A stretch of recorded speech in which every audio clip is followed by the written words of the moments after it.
جوانوں کے حوالے سے ایک پیغام ہے، ہمارے جوان سننے کے لیے تیار ہیں؟ جو اس کے ساتھ ہاتھ اٹھائیے انشاءاللہ۔ میں آپ سے ہاتھ جوڑ کر کے کہتا ہوں، صرف آپ دارو سے بچ جائیے، آپ کو اللہ دنیا کے ہر گناہ سے بچائے، صرف دارو سے آپ بچ جائیے۔ دارو کے حوالے سے پیغام آپ کی خدمت کرنے کے لیے جا رہے ہیں، ٹھنڈک ہے۔ ایک صحابی نے کہا یا رسول اللہ، جب ٹھنڈی میں کوئی دارو پی لیتا ہے تو ٹھنڈی دور ہو جاتی ہے، تو کیا ٹھنڈی دور کرنے کے لیے دارو پی سکتے ہیں؟ اللہ کے رسول نے کہا حرام۔ ایک جوان آیا، یا رسول اللہ میں پتھر توڑتا ہوں، پتھر توڑتے توڑتے تھک جاتا ہوں، جب ایک گلاس پی لیتا ہوں تو پھر پتھر توڑنے لگتا ہوں، تھکاوٹ دور ہو جاتی ہے۔ آپ نے فرمایا حرام ہے۔ ایک جوان نے کہا یا رسول اللہ جب شراب کے اندر نمک ڈال دیتے ہیں وہ سالن بن جاتا ہے، کیا سالن بنا کر کے شراب کو پی سکتے ہیں؟ آپ نے فرمایا سالن بنانا بھی حرام ہے۔ ایک کھوکھی کا مریض آیا کہ جب دمہ میں ہم دارو پی لیتے ہیں تو دمہ چھوٹ جاتا ہے، تو کیا کھوکھی دمہ کے لیے دارو پی سکتے ہیں؟ تو آپ نے فرمایا کہ دارو بیماری ہے، اس میں بیماری بڑھے گی، علاج نہیں ہو سکتا۔ ایک عورت کو ایک جوان کو بلانا تو دروازہ کھولا، جب جوان اندر آیا تو دروازہ بند۔ کہو جوان، اگر اس دروازے سے باہر جانا چاہتے ہو، اپنی جان بچانا چاہتے ہو، اپنی آبرو بچانا چاہتے ہو، تو تم کو ایک گناہ کرنا۔ تو جوان نے کہا کیا گناہ کرنا پڑے گا؟ کہ ہم سے زنا کرنا ہوگا۔ جوان ہاتھ جوڑ کر کے کھڑا ہو گیا، یہ کام ہم سے نہیں۔ عورت نے کہا کہ تم کو اس معصوم بچے کو قتل کرنا ہوگا۔ وہ ہاتھ جوڑ کر کے کھڑا ہو گیا کہ میں معصوم کی جان نہیں لے سکتا۔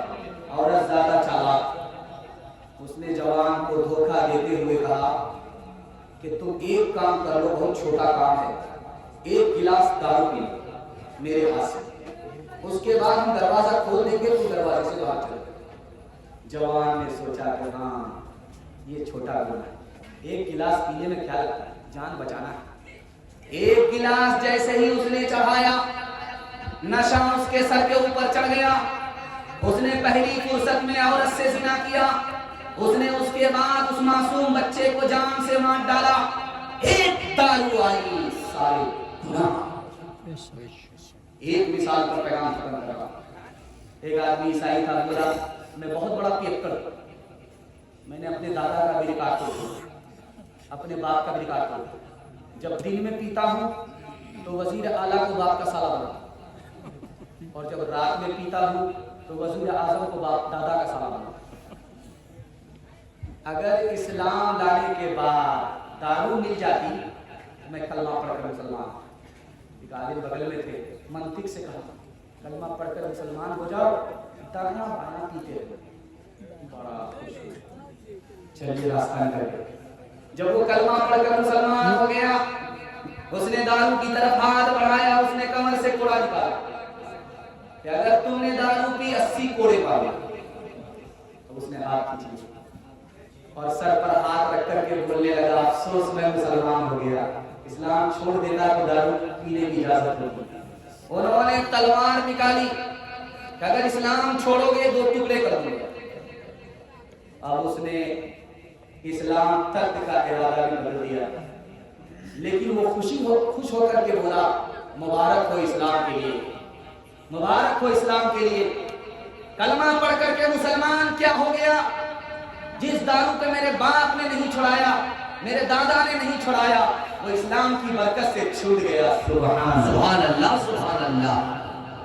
گلاسوں میں جو ڈوبے پھر نہ ابھرے زندگانی میں، ہزاروں بہ گئے ان بوتلوں کے بند پانی میں، نہ کر برباد اپنی زندگی بوتل کے دیوانے، وہ کاٹے گا بڑھاپے میں جو بوتا ہے جوانی میں، یہ دارو کا پیالہ موت کا کڑوا پیالہ ہے، ملا ہے زہر شربت میں، چھپی ہے آگ پانی میں، یہی سیال